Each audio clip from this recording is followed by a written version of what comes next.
Mga master, okay lang bang? Huwag niyong skip ang mga ads sa aking mga video kung okay lang mga master. Salamat sa solid na suporta po. Yon, what's up mga masters? Nandito na naman tayo sa panibagong araw, panibagong kabanata na naman ang pagsasama-samahan natin ngayon guys.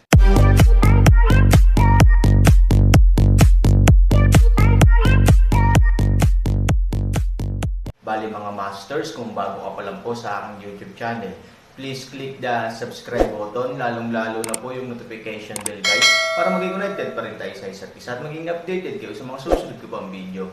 Bali mga masters, bago natin umpisahan ng kwento ay mag-shoutout po muna tayo para sa mga solid nating tagapakinig. Shoutout kay Henry Swan at shoutout kay Roel Consuegra. Yun na nga mga masters, no? Bali hindi na ito patagalin. In 3, 2, 1, let's go! I am not doing it for myself, but for the sake of more people sitting here. Tumingin si Han Sanchen sa kanila at medyo magiliw na sinabi.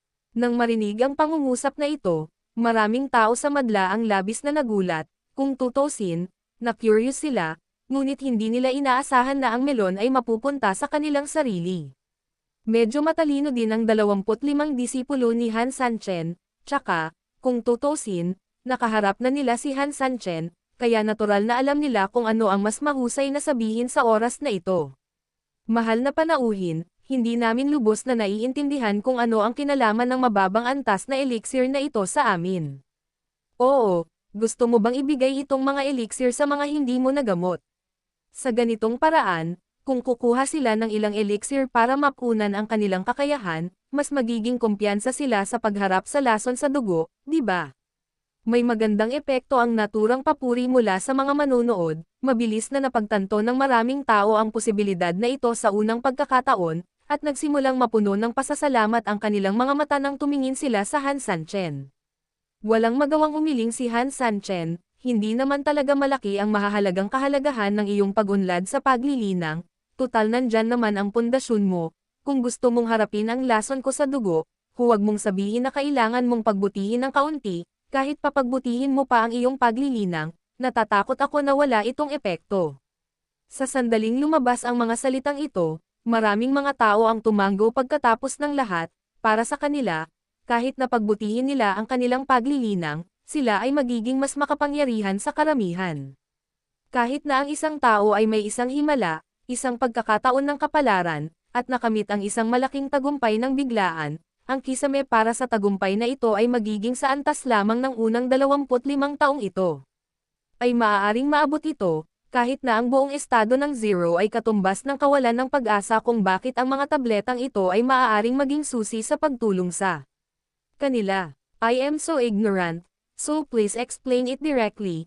Oo, sa katunayan, syempre, maaaring sinabi ni Han Sanchen ng direkta sa unang pagkakataon, ngunit alam ni Han Sanchen na ang nakakagulat na epekto ay napakababa na halos hindi na ito papansinin, minsan, kailangan lang nito ng mabagal na paggawa at isang mabagal na pag-iipon ng mga emosyon, at saka lang ito ganap na sisibog at pagkatapos ng paghahanda.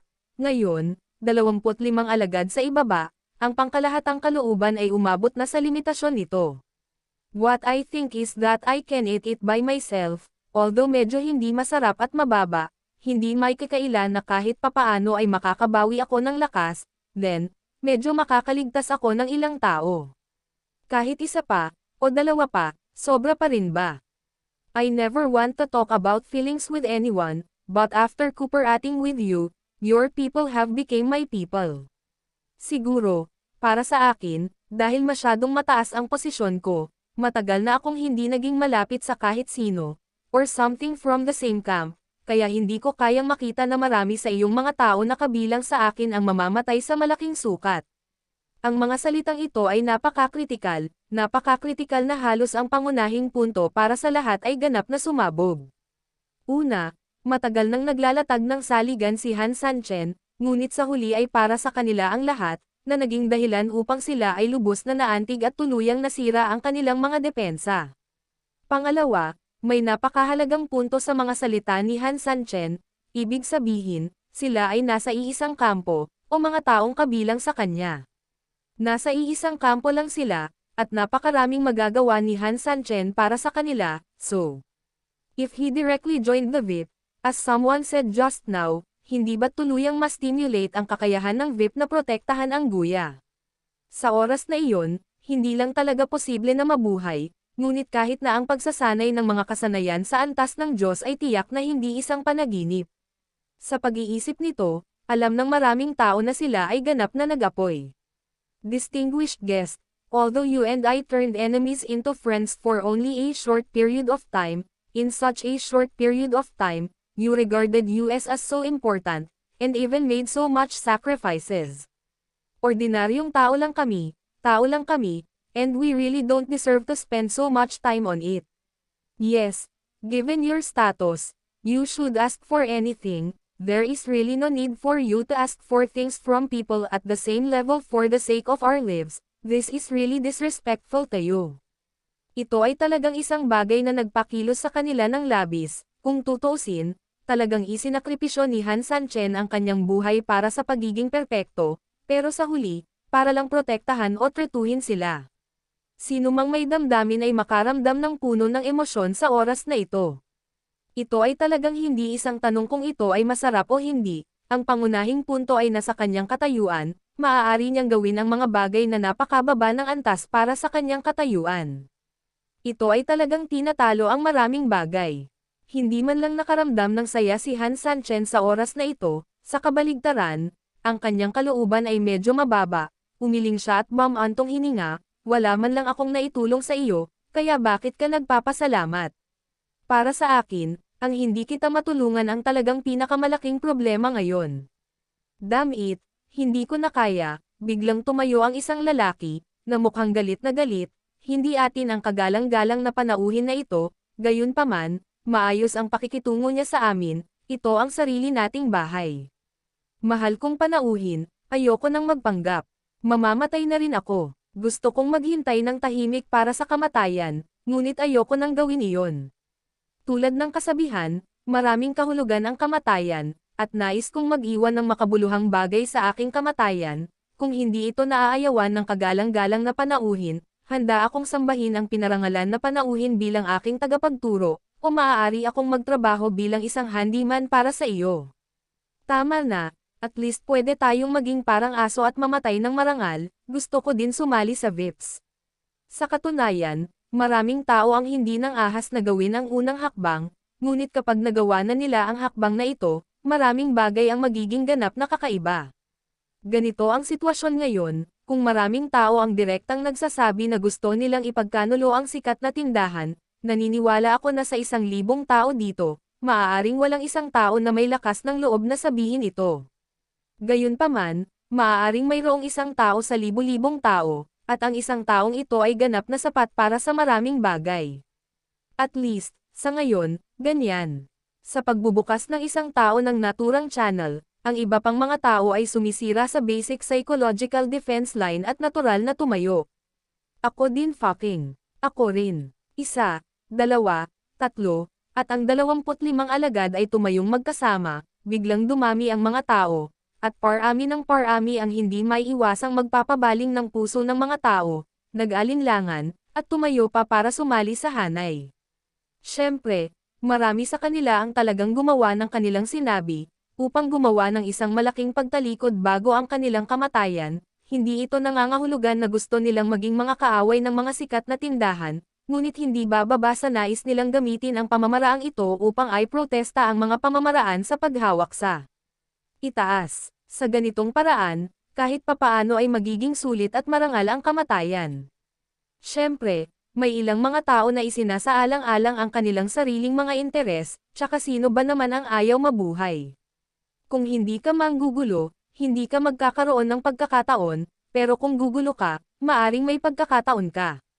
Ang pagkakataong ito ay maaring ang sikat na tindahan ay napipilitang magbigay ng maraming top-notch medicinal materials para matulungan ang VIP Han Sanchen na makarecover, para mas marami siyang mailigtas, para mas marami rin silang nailigtas na tao, may kota, baka isa sa kanila ang sarili ko. May posibilidad din na tinanggap talaga sila ni Han Sanchen bilang mga apprentice niya, saka iba naman kung naging apprentice siya, sisikapin ng master ang kanyang makakaya upang iligtas ang kanyang sarili at ang buhay ng iba anuman ang mangyari. So, opportunity din ito. Kaya naman, basta nagkakagulo sila, may chance na mabuhay sila, so why not make trouble?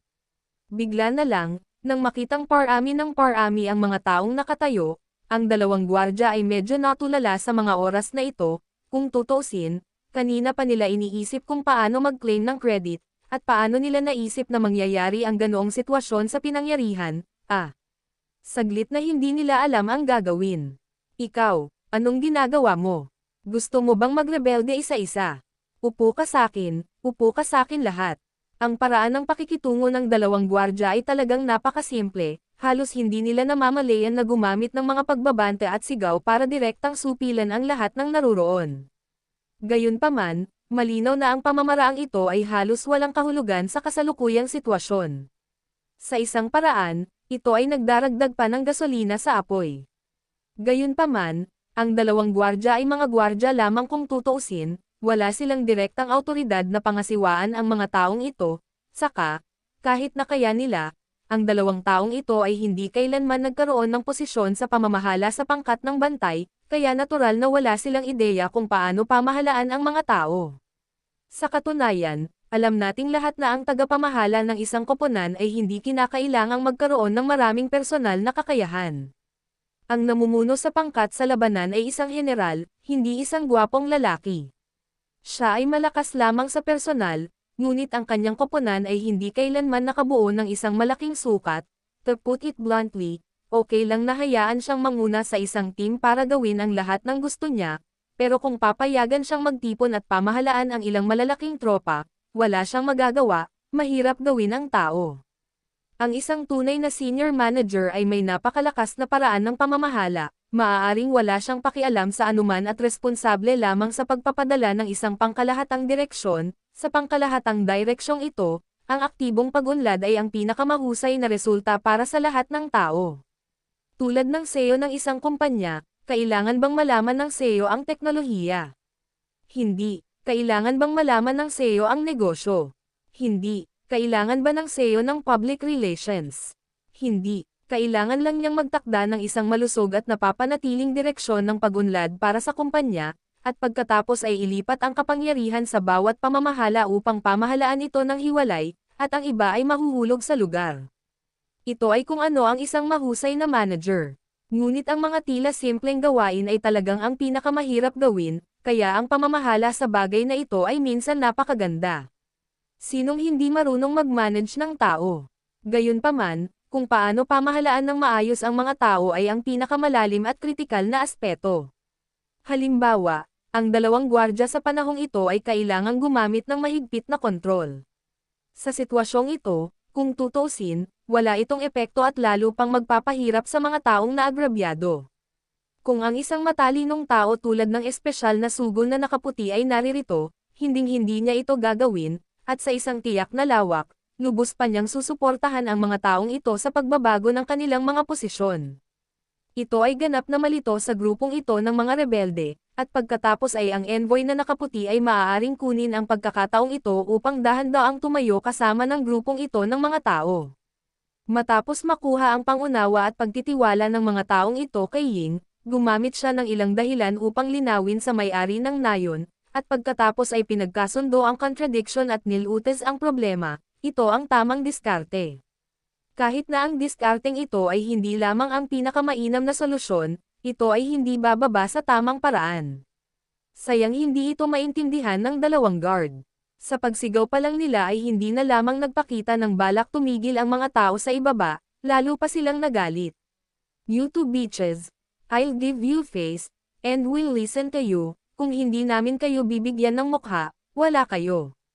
Ibig sabihin, bantay kayo, at bantay din kami, pinoprotektahan ninyo ang kaligtasan ng may-ari ng nayon, at pinoprotektahan namin ang kaligtasan ng nayon, lahat tayo ay may iba't ibang responsibilidad, ngunit sa huling pagsusuri, ang ating mga posisyon ay pareho. Tama, dahil magka-level tayo, anong qualifications ang kailangan mo para mag-point finger sa harap natin? Maraming tao ang direktang gumanti, bagamat galit na galit ang dalawang gwardya, wala silang ibang solusyon. Pagkatapos ng lahat, ang mga taong ito ay tama, sa mga tuntunin ng antas, ang lahat ay talagang nasa parehong antas, Natural, hindi sila kwalipikadong mag-utos ng sinuman. Damn it! Don't think we don't know what you two idiots thinks. You deliberately choose some people with high cultivation level just to have a good relationship with these people. First, importante sila sa may-ari ng village. Pero kung mataas ang cultivation ng mga taong ito, mas marami silang pagkakataon na ma-promote in the future, if you build a good relationship with them, and they will be rewarded in the future. Oo, napakagaling mong magkalkula, ngunit hindi na kailangang ituring kaming mga tanga, maraming beses, nag-aalala lang kami sa pangkalahatang sitwasyon at hindi nagsasabi ng totoo. Napatulala ang dalawang gwardya, gusto nilang makipagtalo, pero wala talaga silang masabi.